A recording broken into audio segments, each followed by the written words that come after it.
আসসালামু আলাইকুম। জাতীয় যুব উন্নয়ন ইনস্টিটিউটে কিন্তু নতুন একটি বিজ্ঞপ্তি প্রকাশিত হয়েছে। মূল যে বিজ্ঞপ্তিটি সেটি কিন্তু আপনারা স্ক্রিনে দেখতে পাচ্ছেন।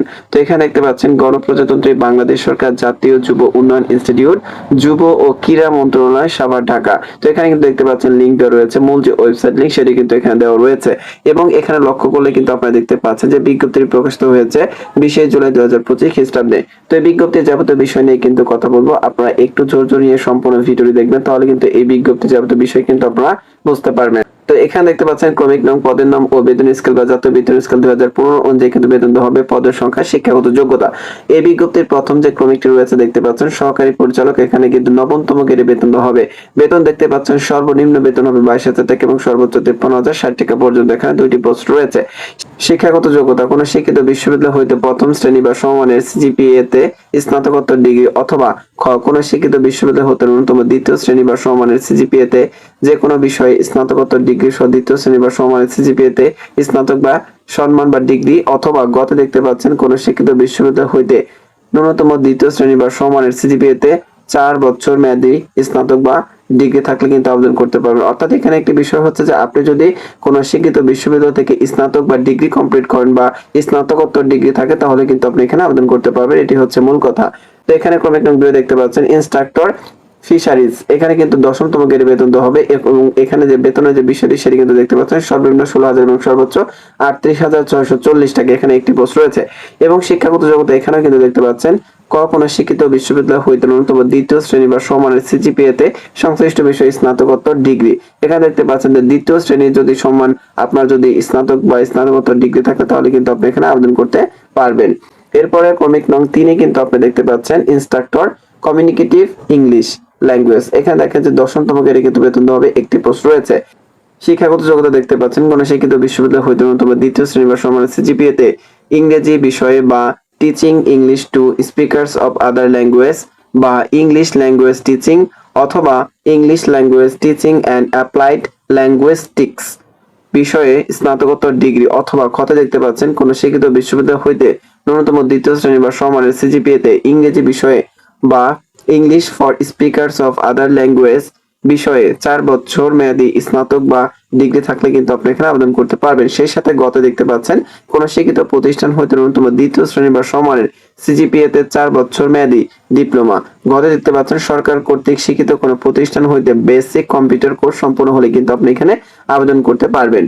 এরপরে ক্রমিক নং 4 দেখতে পাচ্ছেন ইনস্ট্রাক্টর আইসিটি, এখানে একটি পোস্ট রয়েছে। 10তম গ্রেডে কিন্তু বেতন দেওয়া হবে এবং শিক্ষাগত যোগ্যতা এখানে কিন্তু দেখতেই পাচ্ছেন যে কোনো শিক্ষিত বিশ্ববিদ্যালয় হইতে ন্যূনতম দ্বিতীয় শ্রেণী বা সমমানের সিজিপিএ তে সংশ্লিষ্ট বিষয়ে স্নাতকোত্তর ডিগ্রি, এবং কত দেখতে পাচ্ছেন কোন শিক্ষিত বিশ্ববিদ্যালয় হতে ন্যূনতম দ্বিতীয় শ্রেণী বা সমমানের সিজিপিএ তে সংশ্লিষ্ট বিষয়ে 4 বছর মেয়াদী স্নাতক বা সম্মান ডিগ্রি থাকলে কিন্তু আপনি আবেদন করতে পারবেন।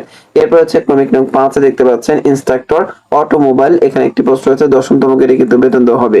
শিক্ষাগত যোগ্যতা কিন্তু দেখতে পাচ্ছেন কোনো শিক্ষিত বিশ্ববিদ্যালয় হইতে যন্ত্র কৌশল বা অটোমোবাইল ইঞ্জিনিয়ারিং বিষয়ে ন্যূনতম দ্বিতীয় শ্রেণী বা সমমানের সিজিপিএ তে স্নাতকোত্তর ডিগ্রি থাকতে হবে, অথবা খতে দেখতে পাচ্ছেন কোন শিক্ষিত বিশ্ববিদ্যালয় হইতে ন্যূনতম দ্বিতীয় শ্রেণী বা সমমানের সিজিপিএ তে সংশ্লিষ্ট বিষয়ে 4 বছর মেয়াদের স্নাতক বা সমমানের ডিগ্রি থাকলে আবেদন করতে পারবেন। এছাড়া কিছু কথা এখানে বলা রয়েছে, এগুলো আপনি একটু দেখে নেবেন।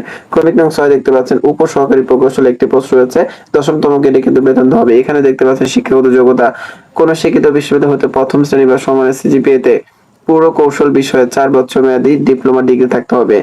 ক্রমিক নং 7 সহকারী হোস্টেল সুপারিনটেন্ডেন্ট, এখানে একটি পোস্ট রয়েছে। 10তম গ্রেডে বেতন দেওয়া হবে।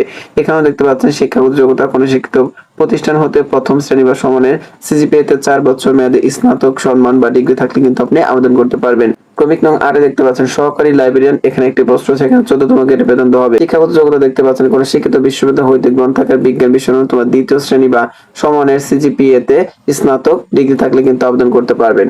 এরপর হচ্ছে ক্রমিক নং 9 হিসাব রক্ষক, এখানে একটি পোস্ট রয়েছে। 14তম গ্রেডে কিন্তু বেতন দেওয়া হবে। এখানে কিন্তু আপনি দেখতে পাচ্ছেন স্নাতক বা ডিগ্রি থাকলে কিন্তু আপনি আবেদন করতে পারবেন। সেই সাথে আপনাকে 3 বছরের বাস্তব অভিজ্ঞতা থাকতে হবে। ক্রমিক নং 10 দেখতে পাচ্ছেন অফিস সহকারী কাম কম্পিউটার মুদ্রাক্ষরিক, এখানে দেখতে পাচ্ছেন দুইটি পোস্ট রয়েছে এবং এখানে 16তম গ্রেডে বেতন দেওয়া হবে। কোন শিক্ষিত বোর্ড হইতে ন্যূনতম উচ্চ মাধ্যমিক সার্টিফিকেট বা সমমানের পরীক্ষায় দ্বিতীয় শ্রেণীতে উত্তীর্ণ। খ সরকার স্বীকৃত প্রতিষ্ঠান হতে বেসিক কম্পিউটার কোর্স সম্পূর্ণ। গ কম্পিউটার টাইপিং এ প্রতি মিনিটে বাংলায় ও ইংরেজিতে সর্বনিম্ন 30 শব্দের গতি থাকতে হবে, তাহলে কিন্তু আপনি অফিস সহকারী কাম কম্পিউটার মুদ্রা করে এই পোস্টে আবেদন করতে পারবেন। তো এরপর রয়েছে ক্রমিক নং 11 দেখতে পাচ্ছেন অফিস সহকারী, এখানে 2টি পোস্ট রয়েছে এবং এখানে 20তম গেলে কিন্তু বেতন দেওয়া হবে। শিক্ষাগত যোগ্যতা দেখতে পাচ্ছেন কোন শিক্ষিত শিক্ষা বোর্ড হইতে ন্যূনতম মাধ্যমিক স্কুল সার্টিফিকেট বা সমমানের পরীক্ষা উত্তীর্ণ, অর্থাৎ আপনি এখানে কিন্তু এসএসসি পাস করে আবেদন করতে পারবেন। নারী পুরুষ সবাই কিন্তু আপনারা আবেদন করতে পারবেন।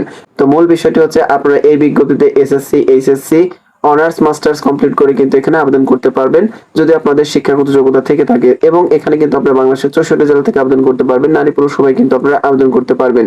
তো এখানে আরো কিছু কথা বলা হচ্ছে, দেখতে পাচ্ছেন যে গ্রেড বা বিভাগের যে বিষয়টা, আপনি কত পয়েন্ট পেলে আপনার প্রথম বা দ্বিতীয় বিভাগ হবে সেই বিষয়টি কিন্তু কর্তৃপক্ষ এখানে উল্লেখ করে দিয়েছেন, আপনারা কিন্তু দেখতে পাচ্ছেন।